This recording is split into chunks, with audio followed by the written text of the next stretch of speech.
Ahora la información vuelve a pasar por la detención de José Francisco López.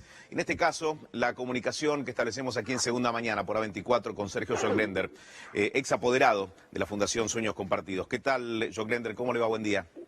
¿Qué tal? ¿Cómo estás? Bien. Bueno, ya hablar de sorpresa ante esto que ha ocurrido me parece que no tiene sentido. ¿Lo conoció de qué manera a López y en qué circunstancias? A López lo conocí porque era el que manejaba la obra pública y entonces inevitablemente toda firma de contrato, licitación, pago tenía que pasar por las manos de él. Néstor arma una estructura, crea el Ministerio de Planificación Federal y lo divide en dos áreas que le reportaban directamente a él. Un área principal, la más importante, era la que manejaba Debido, que era todo lo vinculado con transportes, subsidio y energía.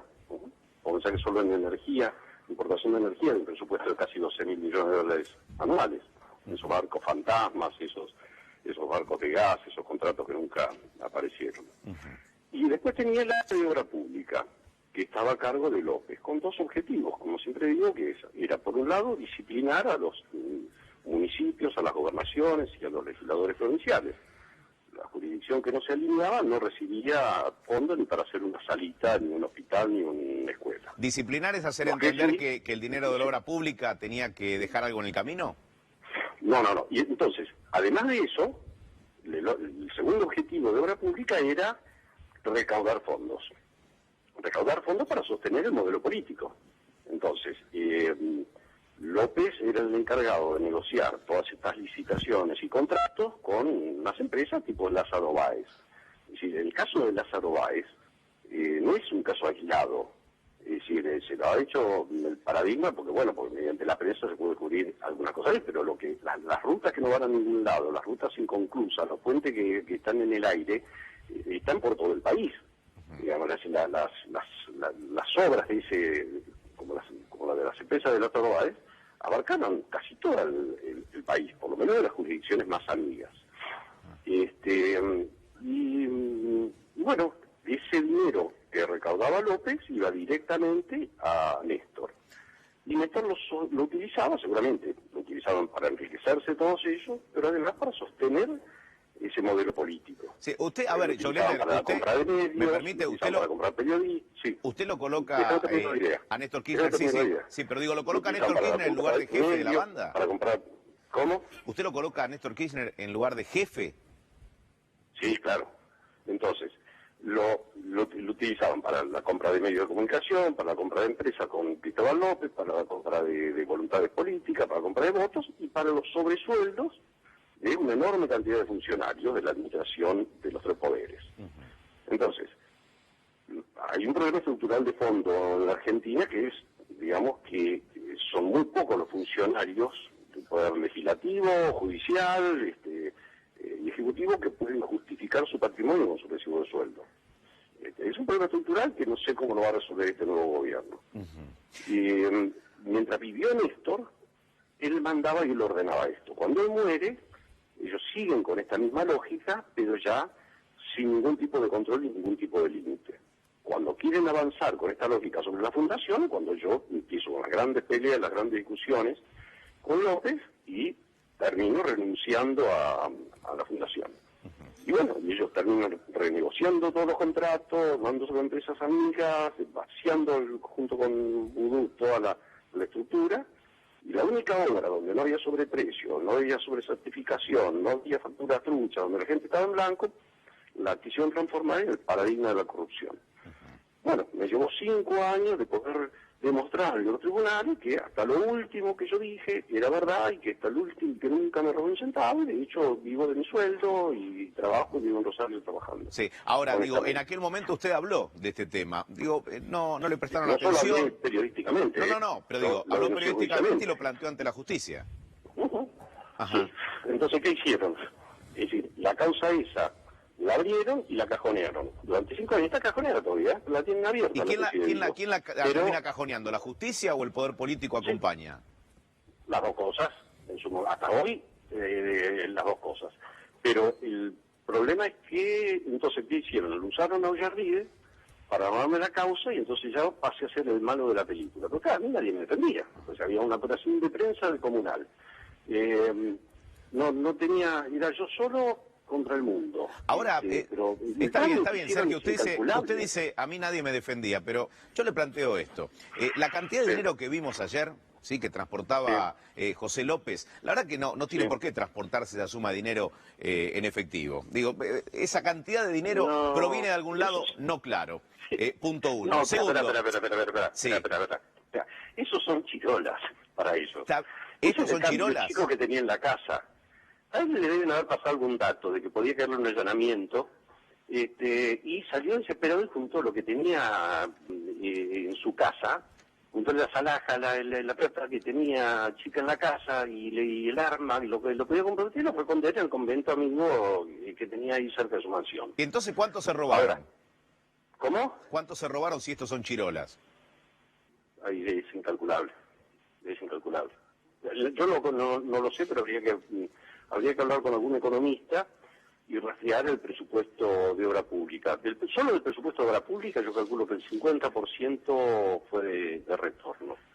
¿50% de retorno? Usted habla del Plan Federal de Vivienda. El ARSA, cuando se habla de lo que es en ARSA, sí, lo que haya quedado del ARSA, y ahí va a ser escandaloso. Porque las sumas que se manejaban en transporte, en energía y en subsidios era descomunal, era muy superior a la obra pública. Ahora, usted dice que lo colocaron como el malo de la película.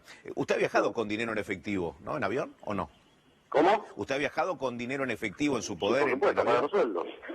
Ajá, y corresponde, a ver... ¿Y cómo se para pagar en medio del impenetrable? Sí. ¿Cómo se para pagar en medio del impenetrable sueldos a la gente, a los trabajadores? En blanco, con recibo de sueldo.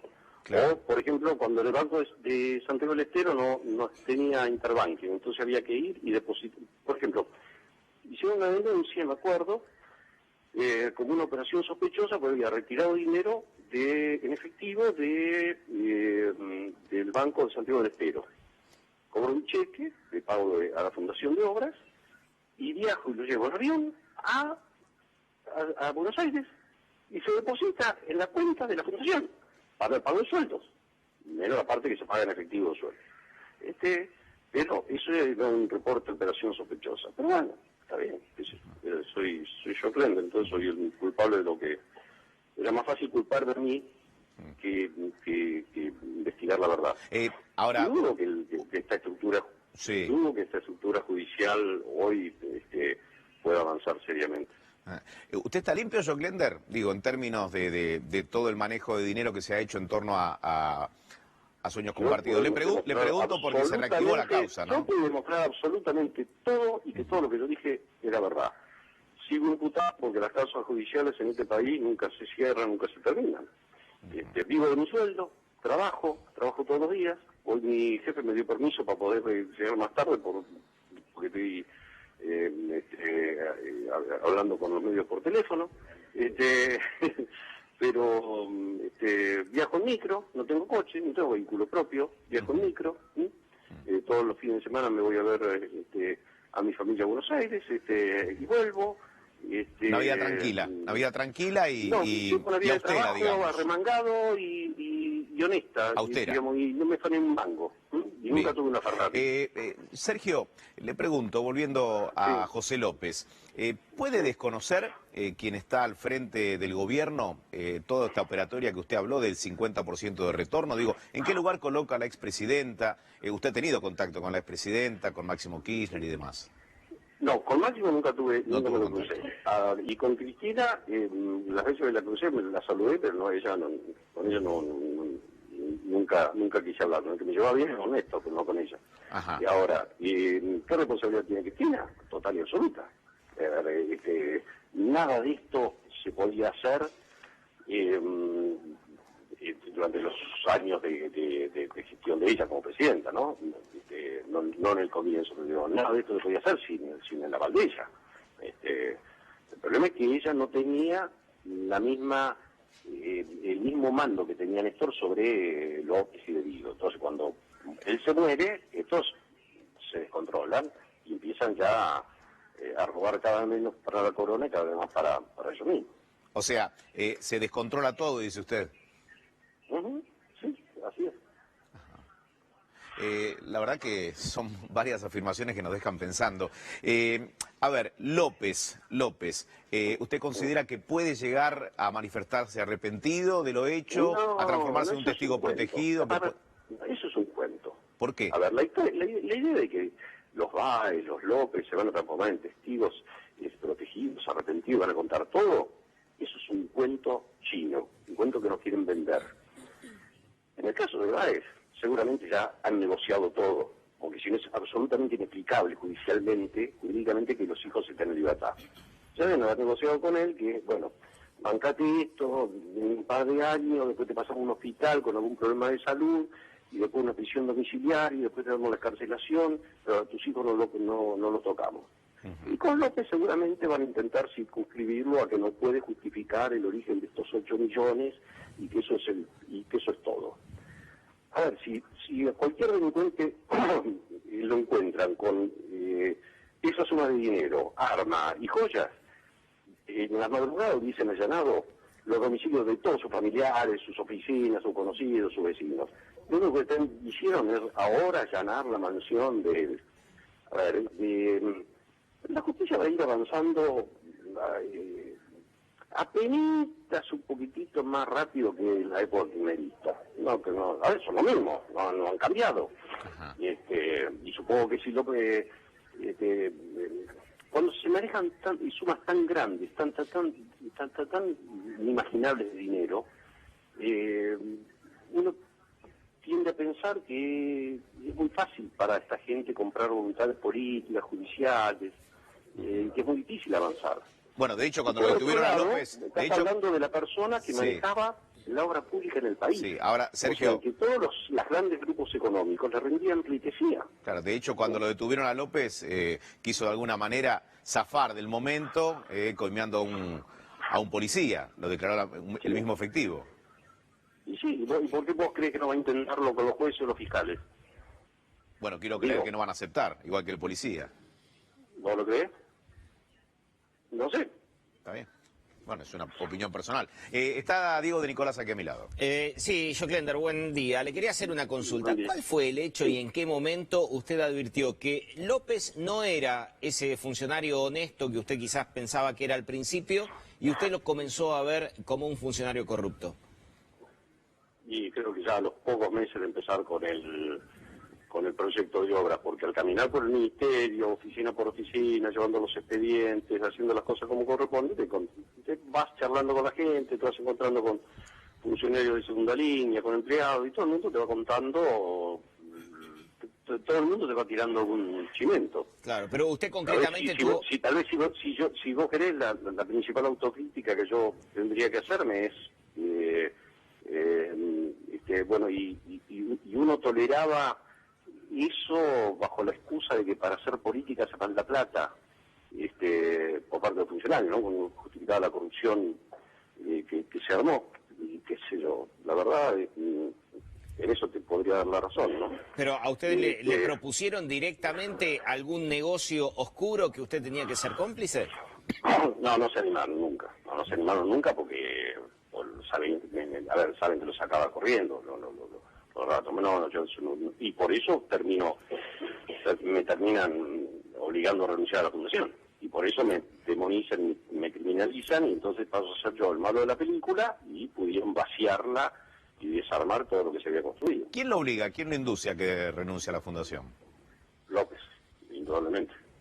Digamos, la relación que se va estableciendo era que cada vez que se demoraba un pago, una firma, cada vez que nos iban estrangulando, yo iba a discutir con López, yo era un tipo que no le tenía ningún respeto a López, sabía lo corrupto que era, que yo, se lo llegó a decir, retener los pagos a todos los coineros y corruptos con los que está, pero digo, pues no a la fundación, que está haciendo las cosas bien, que tiene 6.500 familias que dependen de que las obras continúen. Entonces él se le quejaba a Cristina se la llamaba a Eve y Eve me cagaba todo a mí. Entonces, bueno, llegó un momento que la situación era insostenible y además le comienzan a vender la idea de que El problema es Joclender, que Joclender tiene malos modos y que él no respeta a nadie y que no puede tratar así a la gente del gobierno y que, bueno, llega un momento que dije, yo con esto no transo, así yo renuncio. ¿Usted le llegó a decir a López que era un corrupto y a Cristina que López era un corrupto? No, con Cristina no llegué a hablar. Cristina me mandaba a hablar como funcionario y yo, nunca le di bola, está psicótica. Pero López, que López era un corrupto, sí, por supuesto. Yo no me callo nada, nunca me callé nada en la vida y voy de frente. Así me he ido con algunas cosas y me he ido con otras. Julieta Navarro le va a hacer una pregunta. ¿Cómo le va, Joclender? Me imagino preguntarle a usted, según lo que está relatando, a sabiendas de esta organización que usted asegura que hay para robar este dinero, ¿qué pasó ayer? ¿Qué se le ocurre que pudo haber pasado ayer para que López haya decidido levantar tanto el perfil? Porque es justamente su accionar exagerado el que da alerta a un vecino para que llame al 911 y finalmente conozcamos toda esta historia. ¿Pero qué puede haber pasado? Mira, las dos hipótesis más probables son o que lo llamaron para avisarle que iba a haber un allanamiento y entonces te juntó las chirolas que tenía en la casa, porque para él estos son chirolas, las sumas que han manejado, y salió a esconderla en el convento vecino y amigo, y se encontró con que, claro, el obispo se había muerto y las monjitas no le abrieron la puerta. O la otra es que le hayan vendido la idea de que lo iban le hayan hecho una cama diciéndole que lo iban a hacer un allanamiento para que agarrarlo cuando te sacara las cosas. Claro. Pero te repito, es decir, hoy tendría que haber habido no un allanamiento en la mansión del 20 y el procedimiento tendría que haber habido durante la madrugada. Es decir, ¿vos sabés cuántos papeles y cosas deben haber desaparecido desde ayer, desde que lo detuvieron a López hasta hoy? Sí. Pero bueno, son los tiempos de la justicia amiga, ¿no? Usted dice que la justicia no investiga más porque no quiere. ¿Vos te vas a ver la Benurrúa? A mí no. Y vos decir, ¿por qué pensás que Cristóbal López, que Cristóbal López está caminando tranquilamente vendiendo sus empresas? A ver, solo la retención que hizo del impuesto a los combustibles era motivo suficiente como que tuviese entre rejas no sé cuánto. Pero el problema es que arriba los grupos económicos se confunden y se tocan. No los empresarios oportunistas tipo Báez que surgen con un gobierno en particular. Estoy hablando de los grandes grupos económicos, los grandes grupos multinacionales que perduran a través del tiempo, ¿no? A través de los distintos gobiernos. Supuestamente está preocupado deben ser uno de los interesados en protegerlos a los Bebidos y a los López. Sergio, gracias por hablar con nosotros. ¿Son ladrones de condición o se escudaron en el modelo para robar? No, a ver, y se encontraron con esta estructura que organizó Néstor para reemplazar los fondos reservados de la CIDE por fondos espurios de obra pública, y bueno, se hicieron un festival. Bien, bien. Se hicieron un festival donde, a ver, yo lo que quiero ser claro es en esto.